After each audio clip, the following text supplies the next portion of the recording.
Saudara, sejumlah warga di Kabupaten Tulang Bawang, Lampung turun ke jalan protes jalan rusak.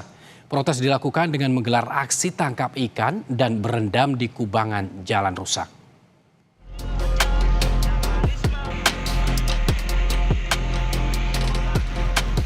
Di bawah terik matahari, warga kampung Pasiran Jaya, Kecamatan Dente Teladas, Kabupaten Tulang Bawang, Lampung turun ke jalan.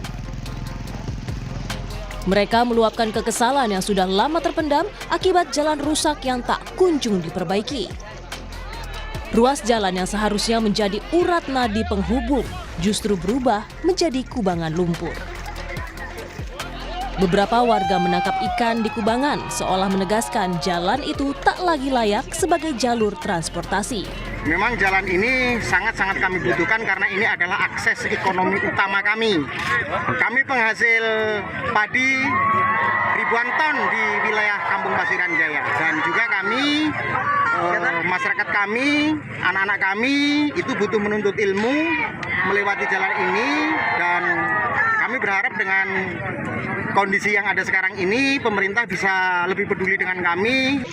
Udah berapa lama jalan ini rusak, Pak De? Wah, udah lama sekali dari saya waktu bujang. Sekarang umur saya udah berapa entah. Ini rambut saya udah putih semua. Harapannya seperti apa, Pak De? Harapannya segera dibangunlah sama pemerintah setempat, khususnya Pak Bupati. Kalau bisa Pak Gubernurnya meninjau ke sini. Kerusakan jalan yang berlangsung lama menyulitkan warga. Aktivitas mereka terganggu karena harus menghadapi jalan licin berlumpur dan penuh lubang yang tak jarang membuat kendaraan rusak. Roma Afria Idam, Kompas TV, Lampung.